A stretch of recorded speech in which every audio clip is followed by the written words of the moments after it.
Boa noite, bem-vindos ao Com Saúde, o espaço dedicado às discussões profundas e esclarecedoras sobre saúde, bem-estar e inovações médicas. No episódio de hoje, estaremos explorando um tema pouco discutido e que vem ganhando espaço nas discussões entre os profissionais de saúde, educadores e também no setor de segurança pública. Nós estamos falando do Chemsex. Meu nome é Carla e será um prazer acompanhá-los nessa jornada informativa sobre um tema de tão grande relevância social que vem mexendo com vários setores da sociedade. Junto comigo está a nossa querida Ivone de Paula, gerente da área de prevenção do Centro de Referência de Treinamento IST-AIDS de São Paulo. Olá, boa noite. Primeiro agradecer, né, a CAPV, agradecer aí o convite e a possibilidade de nós conversarmos sobre esse tema que, como você disse, Carla, é bastante importante, é novo e temos muitas informações a passar. Então, super obrigada pelo convite. Ivone, nós que agradecemos a sua participação. Tenho certeza que esse nosso bate-papo vai ser muito enriquecedor. Bom, o Chemsex é uma prática complexa e multifacetada que exige uma abordagem cuidadosa, considerando tanto os aspectos de busca por intensidade sensorial, quanto os impactos adversos à saúde. Compreender o Chemsex como um fenômeno social contemporâneo é fundamental para desenvolver estratégias de prevenção e intervenções que promovam práticas sexuais seguras e com bastante informação. Então, vamos iniciar. Ivone, o que é o Chemsex? O Chemsex se a gente for falar assim, né, livremente, é uma prática, né, sexual que envolve, né, o uso de substâncias psicoativas. Algumas substâncias que, combinadas, elas potencializam, né, a ação sexual, as práticas sexuais.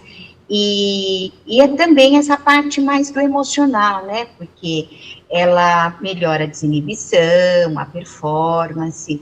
A gente tem na nossa sociedade um apelo muito grande, né, para o corpo, para a performance sexual.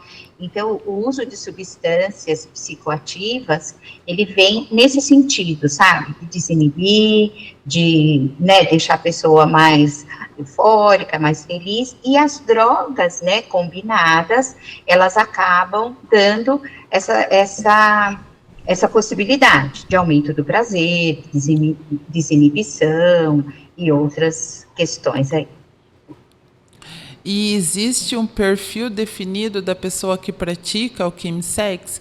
Eu vi em algumas reportagens que é bastante comum em grupos, né? Em alguns grupos, assim, pessoas que fazem encontros sexuais. Então, eu vi que essa prática é bem comum nesses grupos, assim, de encontros sexuais. É isso mesmo? Carla, quando a gente fala quando a gente fala em perfil, quando a gente tenta delimitar determinados grupos, a gente tem que fazer isso com muito cuidado, né? Para quê? Para que a gente não aumente estigma, para que a gente não gere discriminação. Então, o Chemsex, ele é usado por todas as pessoas, né? Agora, no momento atual, a gente percebe que os meninos, jovens, gays, estão mais envolvidos com essa prática, mas isso não significa, né, que é algo que seja só dessa população, né? Outras pessoas, héteros, né, utilizam também o Chemsex como para potencializar a ação sexual, né? E claro que, assim, como é algo que é mais atento, que é mais usado pelos jovens, está mais nesses espaços de sociabilidade, né? Então, está mais nas festas de sexo, está mais nesses espaços onde a população jovem se encontra, né? Para fazer sexo, né? Para se divertir, enfim, para ter prazer, né? Então, é natural que seja em alguns espaços delimitados aí.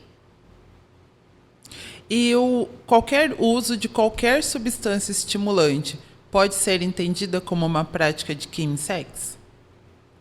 Não, né? Isso é bacana da gente pontuar. Tem algumas situações e algumas substâncias psicoativas que são mais utilizadas aí no quimsex. E o quimsex é assim, não é você usar droga e fazer sexo. É diferente de você utilizar substâncias para potencializar a ação sexual. Por isso que as substâncias, elas são combinadas, né? Porque uma estimula o prazer, né? A outra te dá mais segurança emocional, a outra pode te dar uma sensação de maior desinibição, por isso que elas são aí combinadas entre si, né, para potencializar toda essa ação. Então, não é qualquer droga que, inclusive, assim, algumas substâncias, tipo álcool, elas são, a gente até colocou em materiais nossos e tal, mas usualmente, se a gente fosse dizer, ela não é uma substância que é a de primeira escolha, vamos dizer, para o quimsex, mas também são utilizadas. Então, estamos nesse processo, sabe, Carla, da gente aprender um pouco sobre todo esse movimento, todas essas cenas de uso, né? Nós, aqui em São Paulo, aqui no estado de São Paulo, até no Brasil, né? Nós ainda temos pouco conhecimento de como essa prática se desenvolve. E aí, nesse sentido, né, a gente precisa de pesquisas, nós precisamos de várias coisas, que acho que para frente a gente fala um pouco, mas a gente precisa de conhecimento, né, de quais são essas drogas exatamente aqui para nós do Brasil, aqui para nós do estado de São Paulo. Será que as substâncias que são utilizadas lá fora, e que a gente vê isso na literatura, né, será que essas são as mesmas substâncias utilizadas aqui pelos nossos jovens no Brasil, em São Paulo? Então, nós precisamos de potencializar, nós precisamos de aumentar o nosso conhecimento acerca dessa prática, de como ela ocorre, para que a gente possa, então, pensar possibilidades, né, de prevenção, possibilidades de auxílio, quando necessário, para esses jovens. Sim. Quando a gente fala de prevenção, trabalhar com o público mais jovem, por causa de acontecer mais em festas, a gente não consegue, como você bem colocou, a gente não consegue definir quais são as drogas que são mais utilizadas.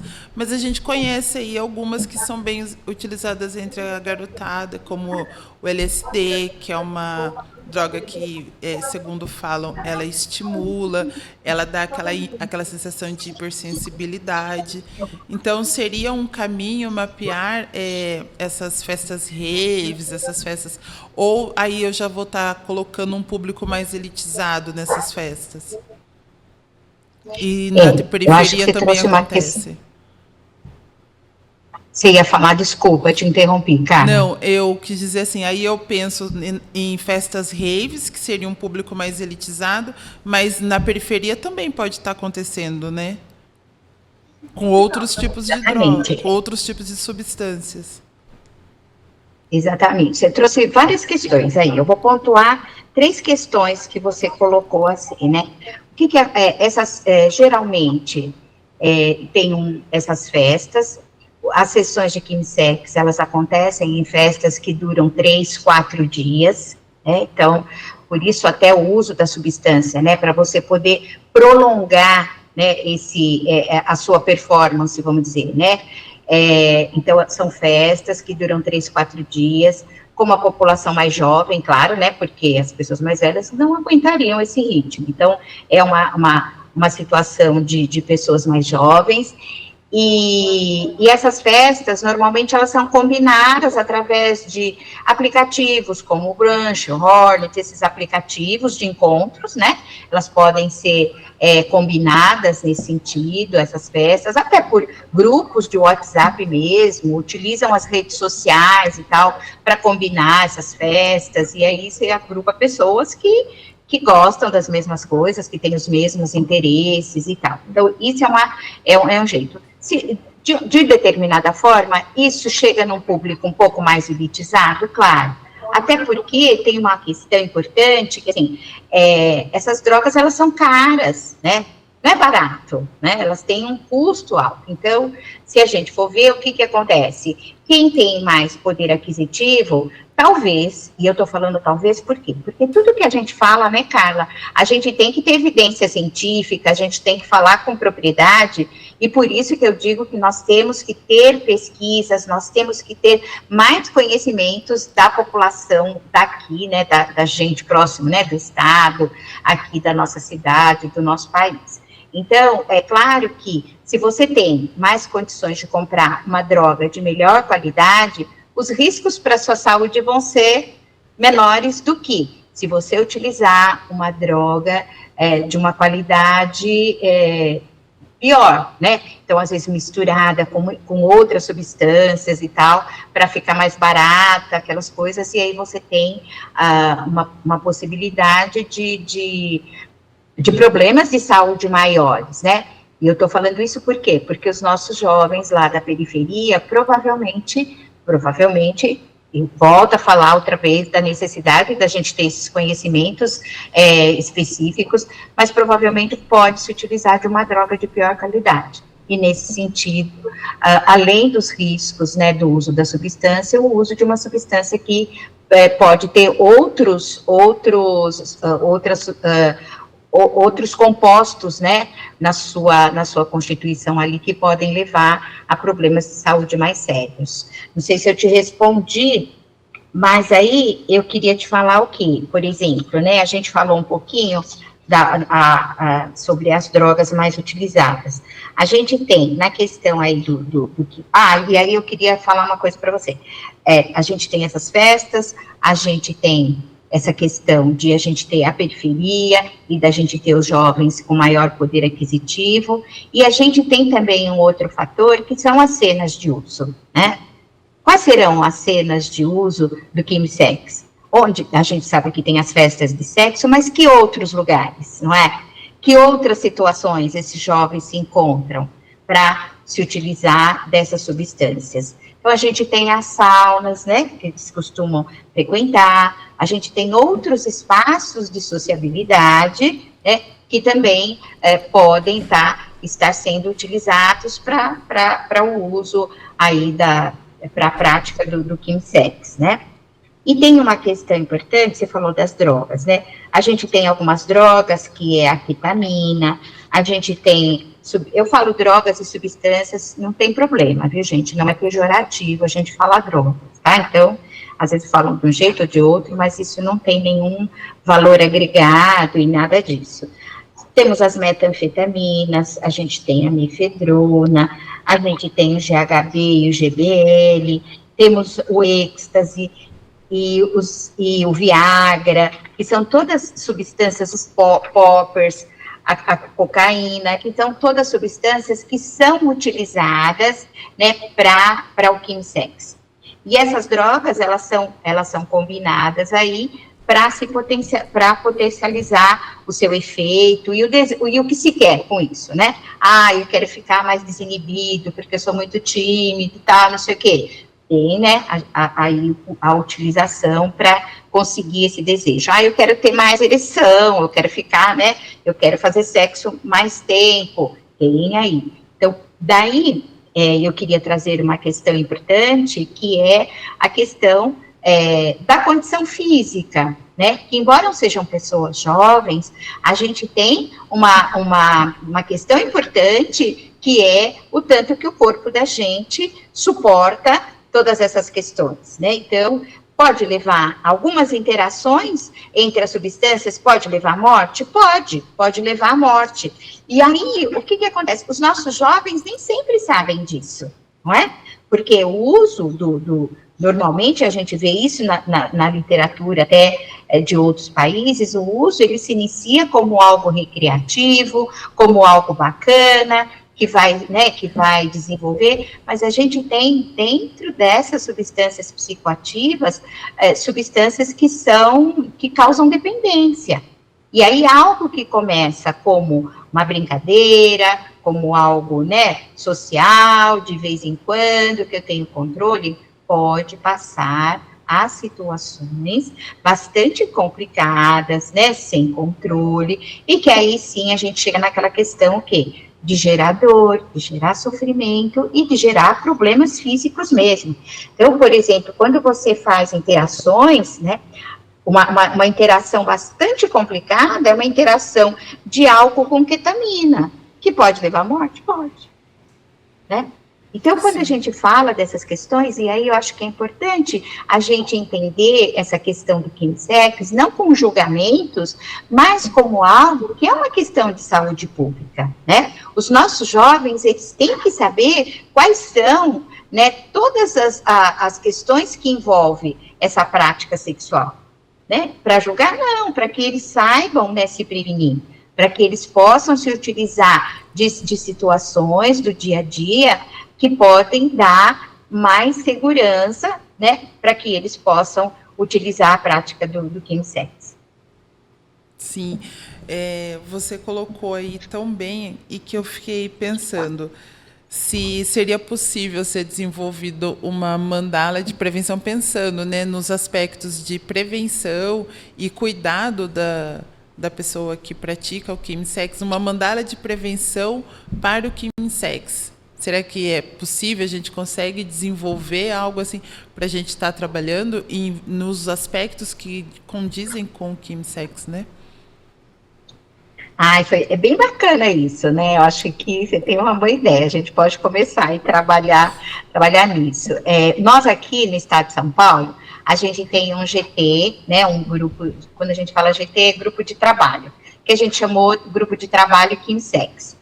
E nós nos reunimos desde novembro de 2021, e nesse grupo tem gente de outros países, né?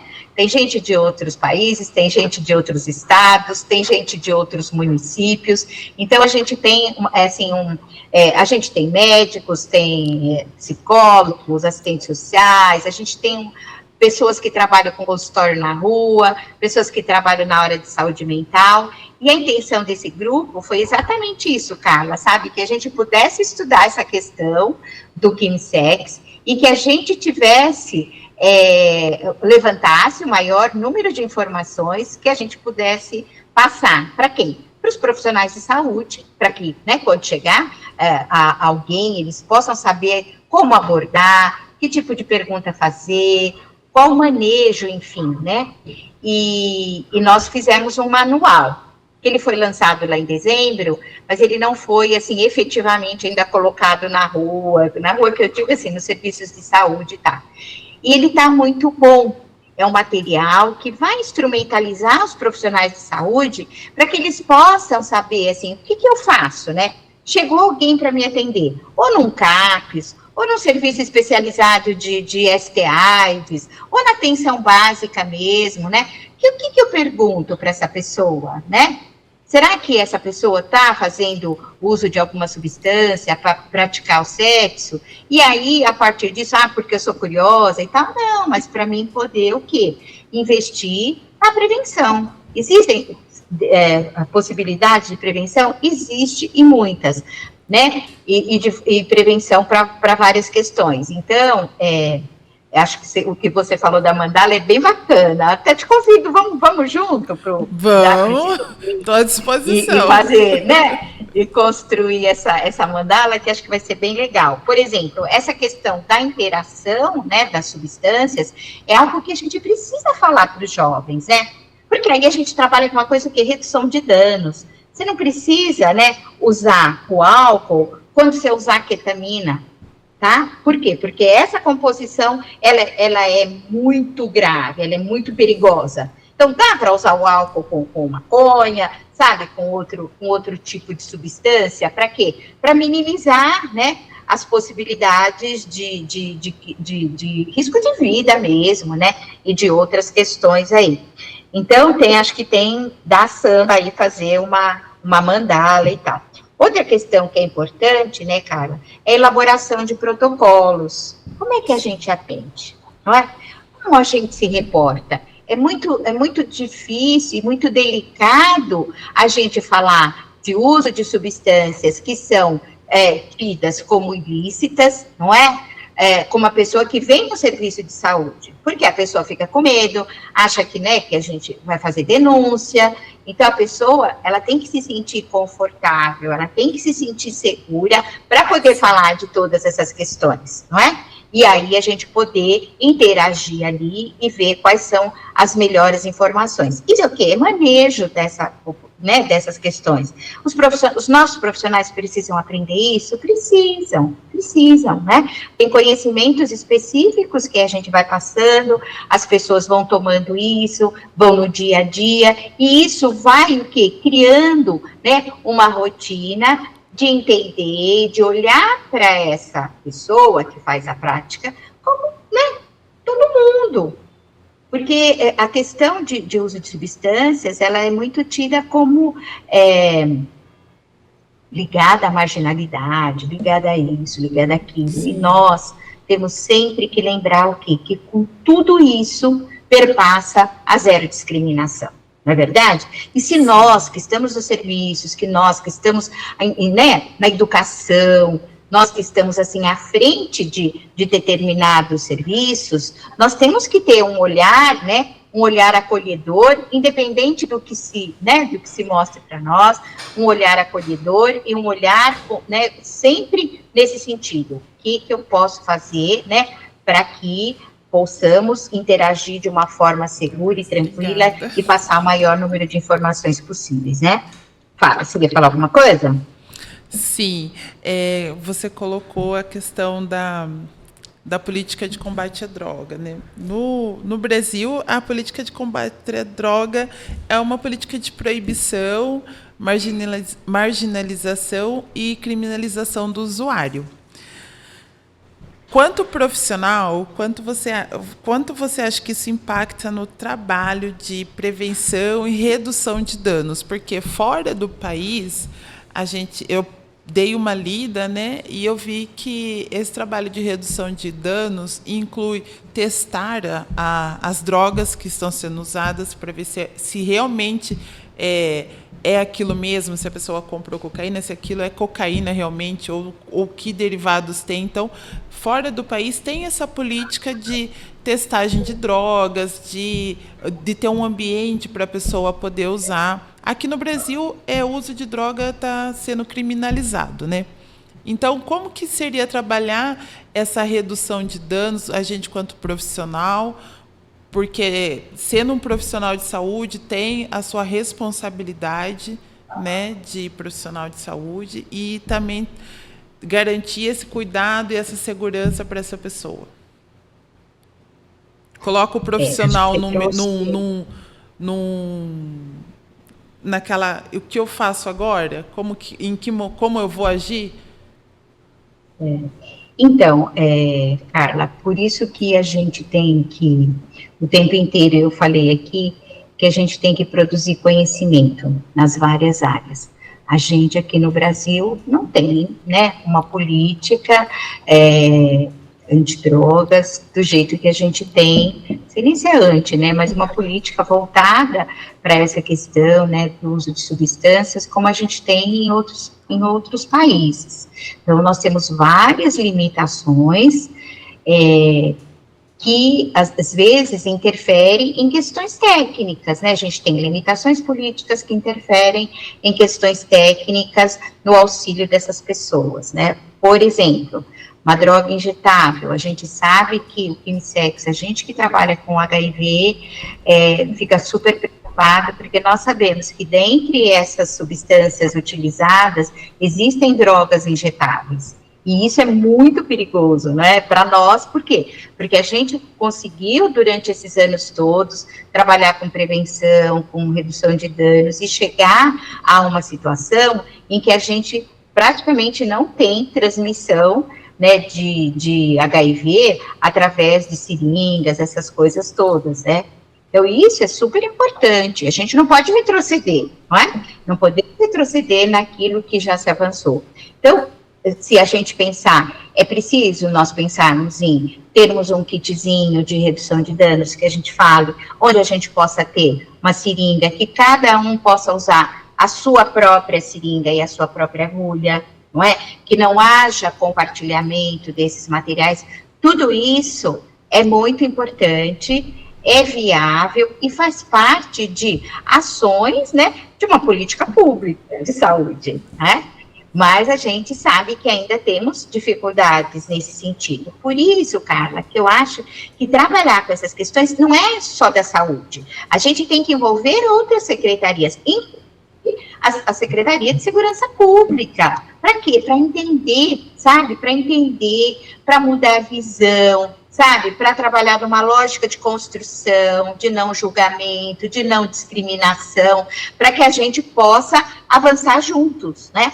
E uma outra coisa, nesse sentido que eu gostaria de falar, é assim, que também a gente não pode ter uma visão romântica de toda a situação. Uma coisa é o jovem que tem o controle, que eventualmente se utiliza de substâncias. Outra coisa é aquele jovem que já não consegue mais fazer sexo se ele não usar essas substâncias. Então, você percebe que nós temos situações diferentes e que precisam ser encaradas de forma diferente, sempre com o objetivo do quê? De dar segurança e de preservar a vida, né? E dar condições para as pessoas de repensarem questões importantes que possam melhorar a sua qualidade de vida, tá? Então, tem que ficar, né? Acho que a gente tem que fazer todos esses tipos de abordagem. Senão fica parecendo que é algo tudo muito maravilhoso, e na verdade a gente sabe que tem questões importantes que precisam ser vistas e que precisam ser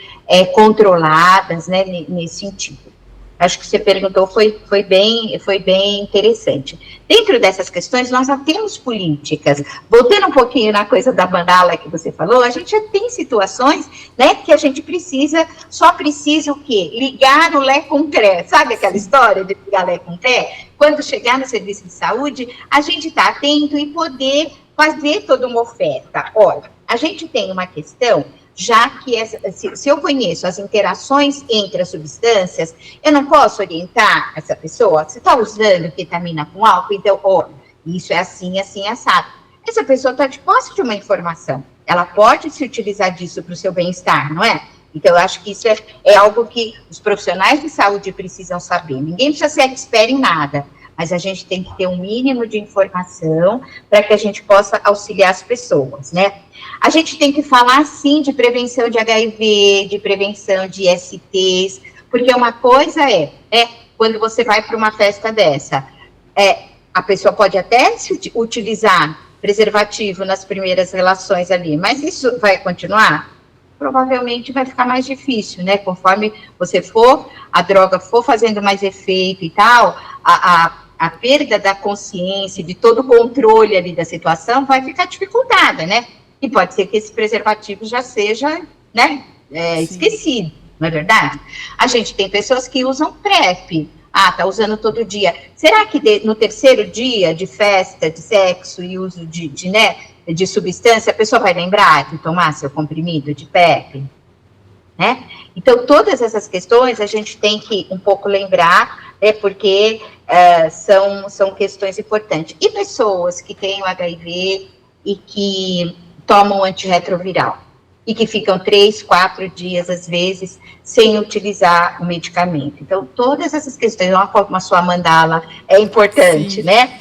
Todas as questões que a gente já tem política para isso e tal, mas que a gente precisa, como é que será que a gente coloca nesse contexto de quimsex tudo isso? Não é? Como é que a gente faz com tudo isso? Outra coisa que é bastante importante, por exemplo, né, a PEP. A PEP, a gente sabe, né, a profilaxia pós-exposição, a gente sabe que temos o quê? 72 horas, no máximo, depois da situação de risco, para poder entrar com o uso do antirretroviral. Bom, se essa festa começa na sexta, né, e se ela se estende, né, então não adianta. Não adianta a PEP, né? Porque já fez aqui na sexta, se chegar na segunda, não sei o quê, não sei o quê. Será? A gente tem que pensar em tudo. Pode ter passado 72 horas das primeiras transas, mas as últimas está dentro das 72 horas. Então, cabe PEP sim. Então, os profissionais têm que estar atentos para isso. Se você pensar no primeiro momento, não, a festa começou na sexta, não tem mais jeito. Não, vamos pensar, vamos raciocinar com o que a gente tem e com as situações que são colocadas para a gente. Vamos raciocinar e ver o que a gente pode fazer, o quê? Para minimizar danos, não é? Vamos ver o que a gente pode fazer. As questões, olha, vai no serviço de saúde, a questão da hepatite, não é? A questão da hepatite, a questão de vacinação, né? De ver tudo. E até uma questão bastante importante, que é criar uma rede protetiva. Quando orientar esse jovem, você vai para a festa de sexo, avisa para alguém que você está indo. Alguém tem que saber onde você está. Pode não ser seu pai, sua mãe, né? Porque, né? Pode não ser. Mas alguém próximo a você. Para quê? Para alguém monitorar essa pessoa, tá? Tá. Outra coisa importante se vai, não é todo mundo que entrar, né? Vamos combinar, nessa festa você fica de olheiro, por exemplo, uma coisa assim, porque você não sabe até onde que vai, né? Vamos dizer assim, que a pessoa está ali aguentando, então é legal que tem alguém, que eles ficam sem comer, né, 3, 4 dias, porque quando começa o efeito da droga, às vezes fica 3, 4 dias sem comer, né, isso é bom para a pessoa. Outra coisa aqui, que é bastante importante, só um minutinho que eu queria falar, passou aqui e eu perdi. A questão da alimentação é importante. Tem questõezinhas, sabe, que é uma conversa, é conversar com as pessoas, é orientar. Alguém tem que ter o celular, né? E uma coisa que também a gente tem que contar é que às vezes a festa demora 3, 4 dias, mas a gente não sabe depois de quantos dias essa pessoa vai estar apta a tudo, né? Depois de quantos dias de uma festa dessa, essa pessoa vai voltar à sua condição emocional, tranquila, que ela vai poder trabalhar, ela vai, né, fazer sua rotina, tereré, tereré. Então, tudo isso tem que ser pensado para quê? Para que a gente possa ter o quê? Programa, ter possibilidades de orientar essa pessoa, né? Fala, Carla, que você ia falar. É que essa prática de tantos dias, essa intensificação do prazer também pode causar coisas assim que talvez as pessoas que praticam não considerem tanto os machucados que isso podem causar, porque são drogas que facilitam o sexo de várias formas e intensidades também, né? E a gente está vendo aí coisa que era difícil antes da gente saber de casos que hoje a gente vê que, dependendo da violência do sexo, mesmo que vaginal, existe uma ruptura que pode levar a óbito, né? O sexo anal também pode estar machucando, e a pessoa, como ela está fazendo uso de substâncias, ela não tem essa noção desse machucado, do quanto ela está correndo um risco. Não é só fora o risco de se tornar uma pessoa dependente daquela substância e passar a ter um comportamento compulsivo em relação a isso, ela também está ferindo fisicamente o corpo dela e não tem consciência, né? Você falou uma coisa bem importante. Quando a gente pensa nessas questões, né, das festas, a gente tem também um maior número de parceiros, né? Cada pessoa ali acaba se expondo a um maior número de parceiros e parcerias, vamos falar assim, né? A gente tem a questão de penetração dupla, que é algo que acaba causando mais fissuras. Aparelhos, né? Utilizar brinquedinhos sexuais, né? Que às vezes são, que podem causar, assim, né, uma agressão ali ao corpo, né? A prática do fisting mesmo, que acaba causando mais lesões ali na região anal.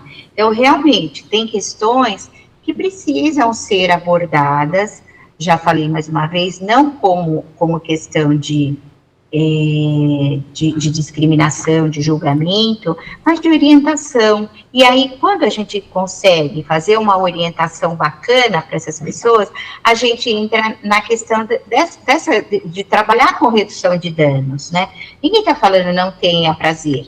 Ninguém aqui falou de abstinência, porque acho que as pessoas, elas têm elas têm suas questões íntimas, né, para agir dessa ou daquela forma. Mas dentro desse contexto, né, o que nós podemos fazer para minimizar os danos, né? Que tipo de situação, que tipo de ação de prevenção, o que a gente pode fazer, o que a gente pode ali orientar para que as pessoas se exponham o menos possível, né? Até por questões de violência, né? Às vezes, nessas festas, as pessoas são violentadas sexualmente, né?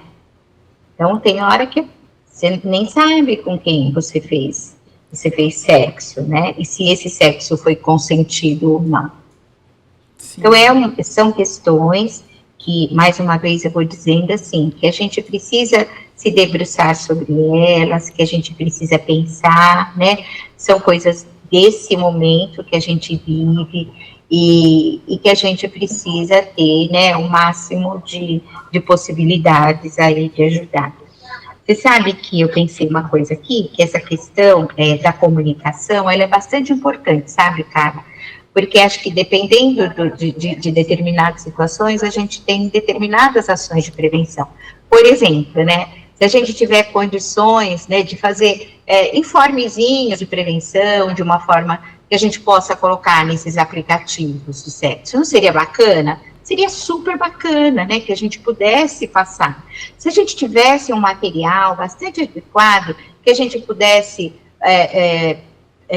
passar nas escolas, sabe, de uma forma em que professores, em que pais olhassem aquele material e visse nesse material, e quando eu falo material, não estou falando papel, mas assim, sabe, nos espaços de comunicação que os jovens usam mesmo, que a gente tivesse um material informativo, assim, que fosse, que os pais olhassem e falassem, que bom, né, tem informação aqui para o meu filho, para minha filha, né, que professores se sentissem confortáveis de falar sobre isso, a saúde, que a gente tivesse materiais desse tipo, para a gente não trabalhar só com a questão, quando questões mais que preocupam estejam mais instaladas, mas que a gente possa trabalhar com promoção, né, informar, né, simplesmente. E a gente tem pesquisas que mostram que quando o jovem tem informação, ele utiliza essas informações que ele tem, né, então, que tal se a gente tivesse mais possibilidades? Mas a gente volta lá naquela questão da política, a gente ainda tem muita dificuldade de falar das questões de sexualidade, das questões de uso de substância, né, das questões aí que envolvem, né, o universo dos nossos jovens. Pode parecer estranho, a gente está no século XXI, né, e a gente ainda se depara com situações desse tipo, que, claro, não ajudam, não é? Só atrapalham. Então, pensar essas questões, pensar essa questão da comunicação, usar os influencers que a gente tem, né? A gente tem tanto menino jovem que fala uma linguagem que, né, que é ouvida pelos outros jovens, porque está dentro desse universo. Que tal, né? Se a gente pudesse se utilizar dessas estratégias, né, para jovem falar para jovem, né? Sim. Que é uma coisa bem bacana. E falar do quê? Dentro desse universo, se comunicar, né, com as palavras, com a forma, com os gestos, né, que sim demonstram que houve a comunicação. Então, acho que tem muito trabalho pela frente, né, Carla? Muito trabalho mesmo. Mas acho que é um trabalho importante que é nosso, da sociedade como um todo, né? Das ONGs, como tem vocês aqui, né? Fazendo trazendo esse assunto à tona. Acho que é uma rede, né? Que vai se fortalecendo aí para a gente poder chegar, né? Num espaço que a gente quer, né? Que as pessoas possam vivenciar o seu prazer. Sabe? A gente sabe, os dedos da mão são 5, nenhum é igual, as pessoas também são diferentes, né? Elas vivenciam a sua sexualidade, o seu prazer de diferentes formas. Se for com saúde, com segurança, né? Tá tudo certo, né? Se não for, como é que a gente pode auxiliar nesse processo para que seja, né? Não sei, falei demais, né? Não, imagina, super concordo com tudo que você falou. Porque assim, você vai pensar em trabalhar com jovens, você pensa um espaço muito importante é a escola, né? Aí você tem que sensibilizar os coordenadores, os gestores da escola para você poder chegar no jovem. E esses gestores também é um assunto novo que eles também, nós que estamos aqui todos os dias trabalhando com isso, é um assunto ainda que, como você colocou, exige muito, que ainda está novo, que requer muito estudo. Imagina para o profissional que está lá na sala de aula, para o professor. Nem ouviu falar, né? E aí você pensa, como que esse povo, como o pessoal da ONG vai chegar a falar de um tema que nem eles ainda conhecem? Então eu entendo que é tipo é bem mesmo uma mandala que a gente tem que abrir aí e inserindo os setores para a gente poder, porque a gente tem que trabalhar o social, o psíquico, né, a saúde física. Tudo isso deve ser trabalhado quando a gente vai falar do chemsex, porque tem a dependência da substância, né? Talvez um espaço para essa pessoa poder conversar. Quando que ela vai perceber que ela está dependente disso? Em que momento? E depois de quanto tempo ela vai conseguir perceber que isso está prejudicando a vida dela? Talvez um adulto consiga com mais facilidade ou não. Talvez um adolescente também não tenha essa percepção e quando tiver já está bem avançado, não é verdade? É verdade, verdade. E a gente vai vendo, então, que essa é uma questão importante, né, de saúde pública, que a gente tem que lidar com carinho e, e irmos avançando nesse sentido, né? E dentro disso, você acha que é possível identificar sinais específicos que indicam a necessidade de buscar assistência médica em relação ao chemsex? Então, Carla, aqui no Centro de Referência e Treinamento da STAIS aqui de São Paulo, CRT, já há um tempinho eles estão fazendo um grupo, né, para pensar essa questão de chemsex. Eles tem alguns profissionais que estão atendendo, então estão prestando mais atenção, estão verificando o que chega, como chega, e a nossa intenção é poder fazer isso em outros serviços também, né? A gente não está fazendo aqui para dizer que é a pessoa que tem HIV que usa mais, não é isso, que fique claro para a gente aí não ficar causando mais estigma, né? Mas é porque aqui é o serviço que a gente tem à mão e tal. Mas a gente fazer isso também na atenção básica, o que chega, como chega, não é? Nos CAPs, né? Como que chega? E a gente poder, então, ir tendo mais respostas, né? Do que fazer, de como fazer, em que hora fazer, porque, como eu te falei, né? A gente uma coisa é a gente falar do uso de substância, que é algo bastante antigo, né? A gente remonta lá à época de Baco, lá, né? Lá da antiguidade, né? Os egípcios lá, com essa coisa. Mas é diferente o momento que a gente vive, né? Como que essas coisas se dão? Aquela questão que a gente já falou aqui, que substâncias são utilizadas, né? Será que as combinações que a gente tem descrita na literatura internacional são as mesmas que a gente tem aqui, né, pelos nossos jovens aqui no Brasil, aqui em São Paulo? Não sabemos, né? Então, a gente está começando aí esse trabalho para, enfim, né, tendo mais condições. A gente tem um residente que passou aqui pelo CRT, que fez um trabalho lá na Luz, sabe, que no Arouche, que conseguiu, assim, sabe, um pouco conversar com algumas pessoas, e assim a gente vai indo, né, Carla, assim a gente vai indo, a gente tem ONGs aqui em São Paulo que ligam com essa questão da dependência, como é de lei, né, nesse GT que eu te falei, a gente tem a Águia Morena, a gente tem, que nem é daqui do estado de São Paulo, a Águia Morena é do Mato Grosso. Então, são ONGs que trabalham, que vão a campo, né, com essa questão. e que vão produzindo material, que vão produzindo conhecimento para a gente poder avançar. A gente tem agora, bem recente, uma ONG que é daqui de São Paulo, que atua lá na região de Caieiras, Perus, sabe, aqueles lados lá, e essa ONG vai conseguir um edital para trabalhar com questões de quimsex, e já montou um grupo. Você vê, as coisas vão indo, né? As coisas vão acontecendo para que a gente possa falar com segurança, não é? De todas essas questões. Eu sei, tem um monte de questões que a gente não sabe, a gente pode inferir de acordo com a literatura, sim, mas não é, né, algo que a gente tenha toda a propriedade para falar.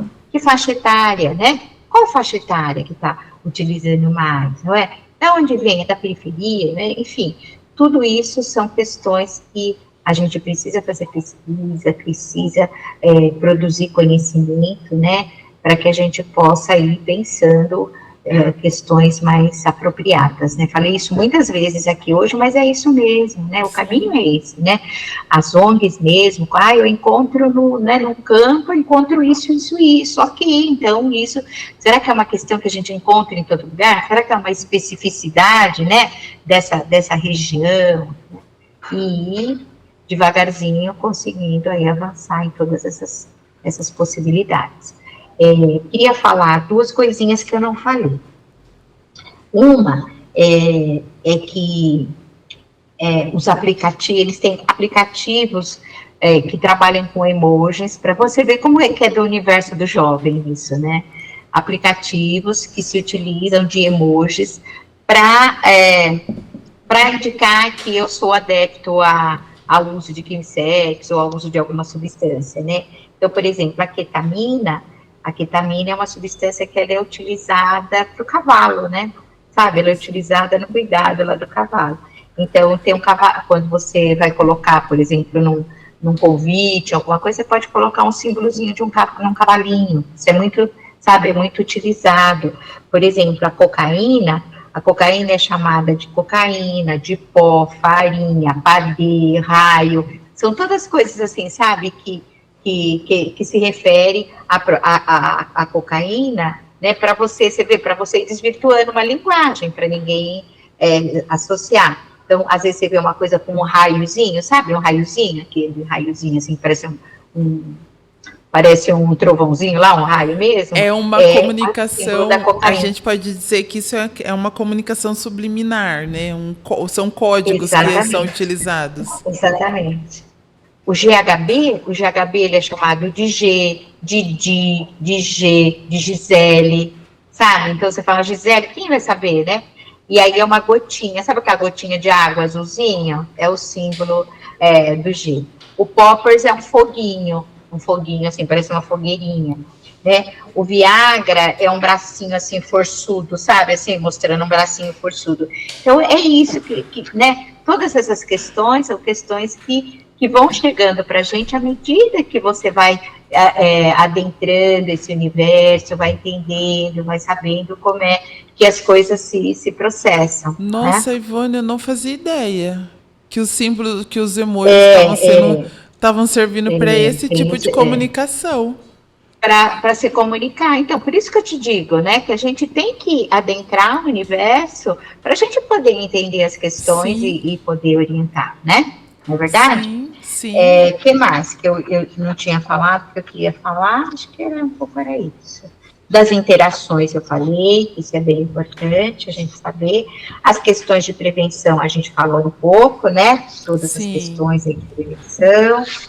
Acho que um pouco é isso. Então tem, por exemplo, a mefedrona, a mefedrona, ela é um estimulante, né? Porque tem aquelas drogas que são estimulantes, tem outras que são tem outros efeitos e tal. Aí a mefedrona, ela é chamada ou catinona, ela é chamada de mefê, emicate, sais de banho, miau, olha assim, né? Todos nomes que sugerem essa substância. E um dos efeitos, a mefedrona, ela é um poderoso estimulante e ela tem seus efeitos de deixar alerta, né? Então, se você quer ficar 3, 4 dias acordado, é bom você tomar, né? É uma coisa que, quero ficar 3, 4 dias, eu vou tomar uma efedrona. Ela é um estimulante, né? Ela deixa alerta, ela tem aumento da atividade, a pessoa fica falante, eufórico, né? Mas também tem os efeitos que a gente não quer, né? Então, que é o quê? Que os efeitos indesejados, que aumenta a ansiedade, né? Pode levar a crise de pânico, paranoia. Então, sabe? Para a gente ver aí como é que a gente vai. Tem que conhecer para poder pensar como agir, como fazer. Acho que era isso. Ivone, eu agradeço muito a sua participação. Foi, assim, super enriquecedora. Tenho certeza que muita coisa que você falou aqui para a gente vai pôr em prática, principalmente a questão dos emojis, porque muita gente não faz ideia de como está sendo comunicado esses jovens que usam bastante Instagram e até essas redes sociais novas que a gente nem tem acesso, né? E aí os pais veem lá os emojis nas conversas e nem imaginam o que se está passando ali, não é verdade? Então, com certeza, você trouxe informações super preciosas assim para a gente. E é como você disse, né? Vamos estudando para procurar abrir mais espaços de discussões e colocar esse assunto cada vez mais em pauta. Você quer fazer as suas considerações finais? Eu acho que é só agradecer mesmo, espero que a gente tenha cumprido o objetivo, né, que vocês esperavam aqui nesse momento de interação com as pessoas, deixar mais uma vez essa questão da gente trabalhar na construção, trabalhar, né, na liberdade de cada pessoa, trabalhar na questão das redes aí protetivas, sem julgamento, sem discriminação, entendendo, né, que o ser humano, cada um tem o seu jeito de vivenciar a vida. E nós, profissionais de saúde, temos que estar abertos e acolhedores para entender cada contexto que se apresentar nos espaços onde a gente atua. Acho que é isso. Obrigada, parabéns aí pela iniciativa de vocês. Eu sou fã, né? Vocês sabem. Eu que agradeço. Espero contar com você nas próximas também, viu? Muito obrigada. Eu que agradeço. Beijo grande para todos que vão assistir, né? Para que estão aí. Tchau, tchau. Tchau, então. Muito obrigada, Ivone. Mais uma vez agradeço muito a sua participação e contamos com você, assim, sempre com a gente. Nós também estamos à disposição para a gente conversar, trocar figurinha, e enriquecer e compartilhar conhecimentos.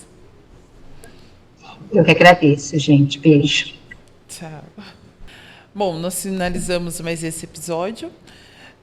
Nos siga nas redes sociais e, se quiser mais informações, nós também estamos online no WhatsApp, onde você fala comigo ou com as outras integrantes do projeto e pode tirar suas dúvidas e receber orientações. O nosso telefone é 19 9 8913 9578.